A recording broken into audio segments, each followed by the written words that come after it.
everyone, I'm Julie. I'm going to show you how to make your own jam today. It's super simple. You only need 3 ingredients and it tastes incredible. All you're going to need for this is a fruit of choice. I'm using frozen blackberries, about 3 cups. Chia seeds, I'm using 1/8 of a cup of those. And then maple syrup, I'm using a 1/4 cup of that. And then a jar to store it in when you're done, a pot to cook it in, a spoon to stir it with. And that's pretty much it. It couldn't get much easier than this.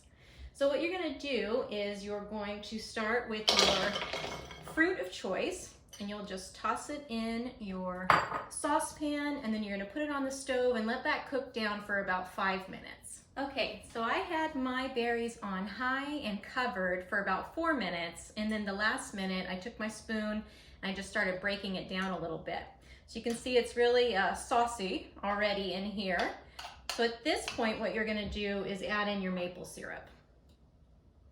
Just toss that right in, mix it in, and then you can toss in your chia seeds. Stir those in, and what those chia seeds are gonna do is they're gonna start plumping and they form into a gel-like consistency. And so that's gonna give it that texture that you're looking for with your jam. Okay, so that is all mixed in now, and I am going to put this back on the stove on low temperature for about 3 minutes, again covered. Okay, so truth time. I put in way too much maple syrup. Normally I eyeball it when I'm making this recipe, but I thought I'd try to be specific for this video. It didn't work. That's okay. We correct our mistakes and we move on. So I actually put in 2 cups of blueberries to make up for some of that excess liquid, and I will probably end up adding in some more chia seeds as well. I haven't determined that yet. Right now you can see it is still very wet, and that's fine. The chia seeds, they're gonna swell and plump up. So that'll happen in the next couple of hours. Best to probably just leave this in the jar in the fridge overnight, and then it'll be ready to go.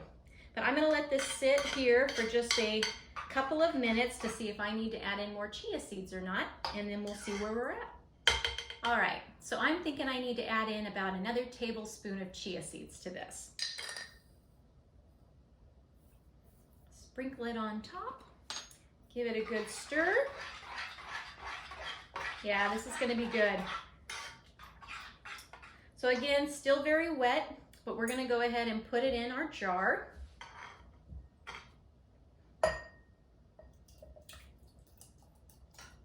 Okay, so that is it. What you're gonna do is cover that and put it in the refrigerator for a couple of hours or even overnight, just to make sure that those chia seeds have a chance to really plump up and swell and make it more of a jam consistency.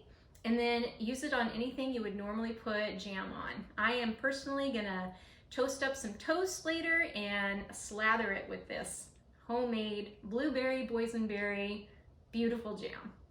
Thank you so much for watching. I hope this was helpful. If you have any questions or comments, feel free to leave them for me. I'd be happy to answer them.